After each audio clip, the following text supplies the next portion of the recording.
So this is the third lecture about momentum balance. The first lecture was a review of how we obtained the momentum balance equation or the linear momentum balance equation from Newton's second law. And you remember how we use F equals ma to get the momentum equation. In the second lecture, we concentrated on the types of forces.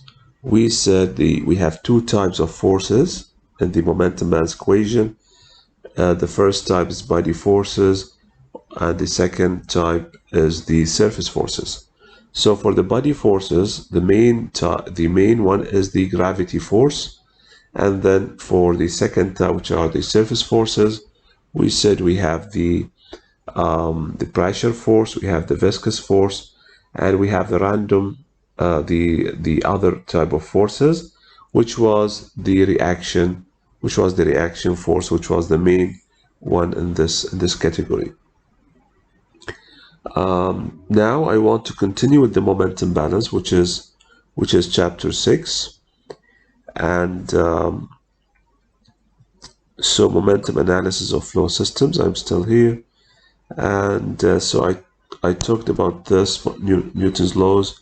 I talked about the choosing control volume.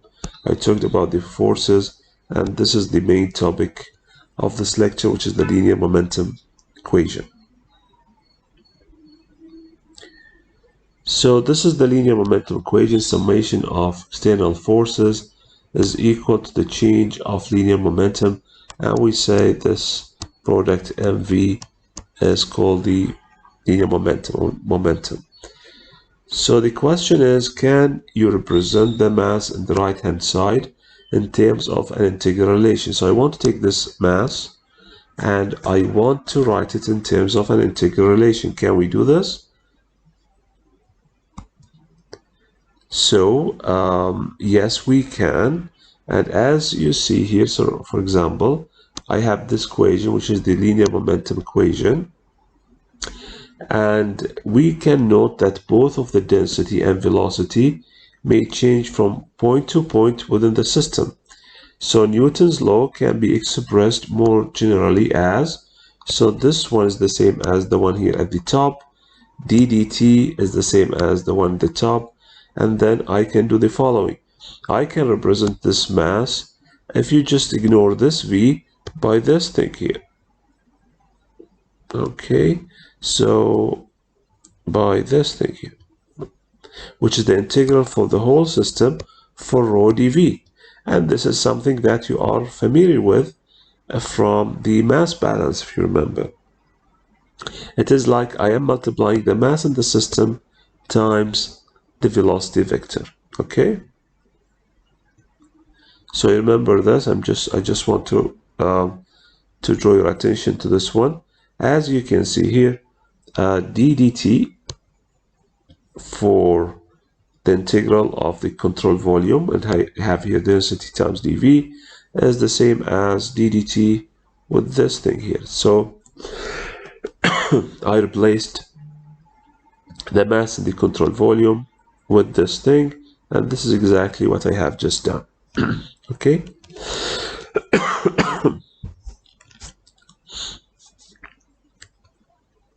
So I can write my equation, which is this one. This is the equation that I have just shown you, which is the linear momentum equation. When I replaced, let us say, the mass with the integral of that. So this was the mass that was, let us say, introduced. Okay, the integral for the whole system of rho dv. So this is the integral form of the momentum of the linear momentum balance equation. But this is for the whole system, and we know that the system consists of the control volume and the control surface. So I can take this integral and represent it in two parts. So one part across the control volume and the other part is for the control surface.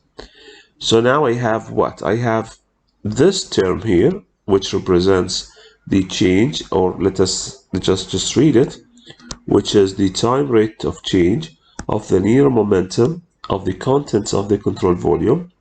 And I have this term, which represents the net flow rate of linear momentum out of the control surface by mass flow. So I have now, and as we have here, we have net, which means this is momentum out minus momentum in, as we had before, if you remember, mass out minus mass in. And for the first term, which is the summation of the forces, this is the sum of all external forces acting on the control volume.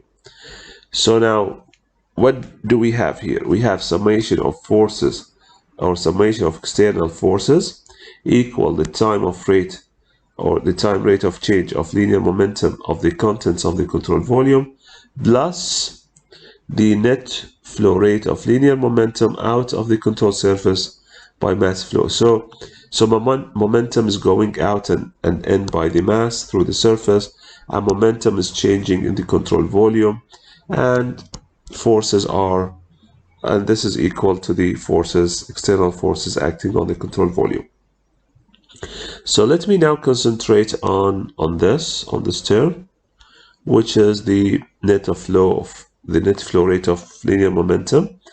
So as you can see, I will just copy this term here, which is rho v and then v dot n dac.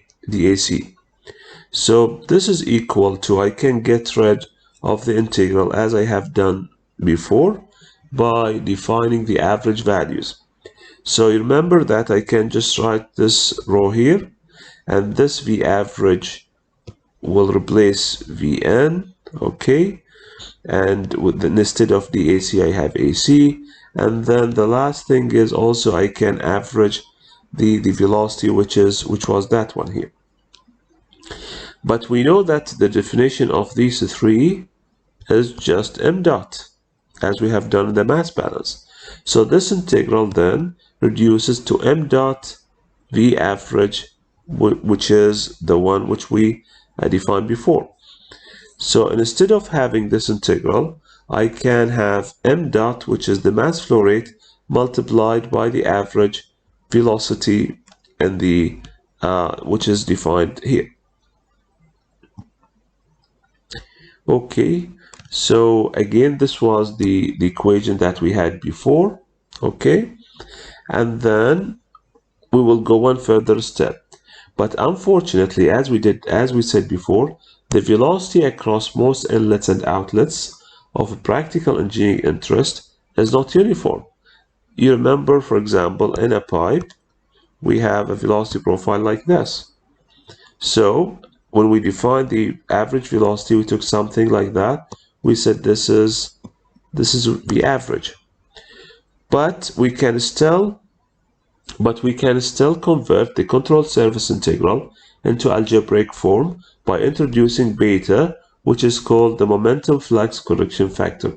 So as we have done in the energy balance by introducing alpha, which was the kinetic energy correction factor, now we will introduce beta, which is this one here, to correct for the averages, to correct for the average velocity inside m dot and the average velocity I am using for this velocity. Okay, so beta now will take care of averaging the velocity, because we have this difference between the, let us say, the minimum and the maximum velocity across the surface of the flow.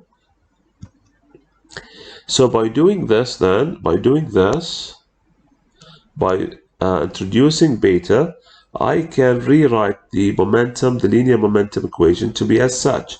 So summation of external forces on the, let us say, on the system is equal to the rate of change of momentum within the control volume plus the momentum going out through the mass minus the momentum going into the, let us say, by the mass. This beta is the momentum flux correction factor out, and this is the momentum flux correction factor for the streams going in. Okay, so it may be shown that beta is always greater than or equal to unity. So beta is not very close to unity for fully developed laminar pipe flow.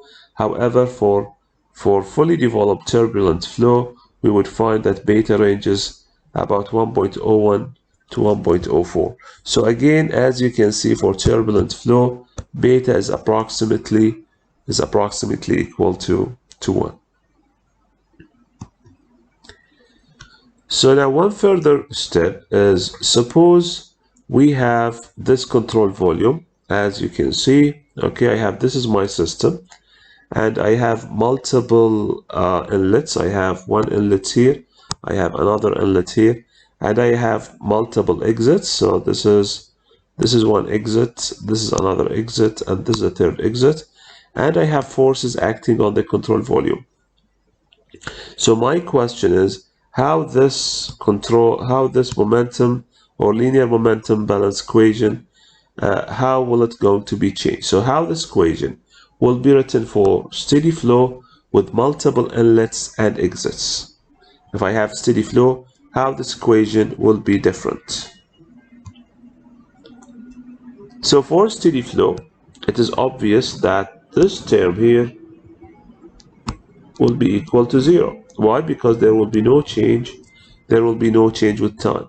So if you just cross this term, then I will have this for this equation, which is valid for steady linear momentum balance, or steady linear momentum equation, which is obvious that doesn't contain this term, which is the, let us say, the rate of change, which represent the unsteady state. Okay, so this is one simplification of the linear momentum equation. Now suppose I want to go one further step.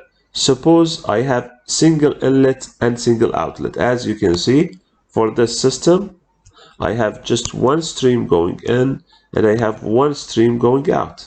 Okay, one stream going in, one stream going out, and this is the steady linear momentum equation, how it is going to be affected. So for just one inlet and one outlet, so this equation here will boil down to this equation. Okay, so how this has been done, by just crossing those, let us say, summation. I don't have a lot of inlets and outlet. I have single inlet and single outlet, so I can take this m here as a common factor, but still beta 2 survived and beta 1 survived. Okay, I cannot take beta as a common factor. Why? Because the flow might be laminar at the inlet and turbulent at the exit, so betas will be different. So beta 1 and beta 2 cannot be taken as a common factor because the flow might change between inlet and outlet. Okay, between inlet and outlet, it might be laminar somewhere and turbulent somewhere else. Okay, so this is the equation, which is the linear momentum equation for steady flow with one inlet and one outlet.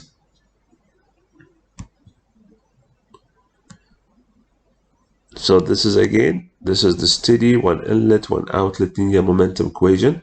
But the question is how this equation will be written along the x coordinate.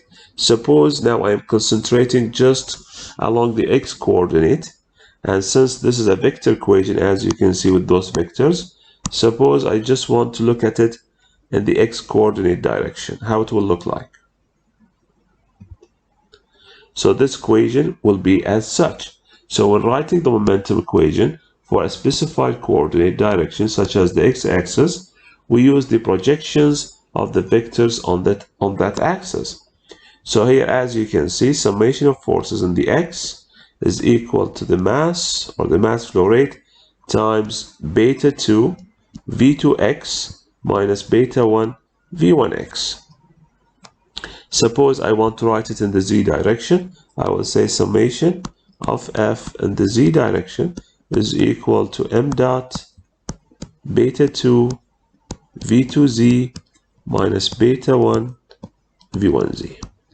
Okay, so this is how, if I want to write it in the y direction, it will just be the same. So m dot beta 2 v2y minus beta 1, and here v1 v1y.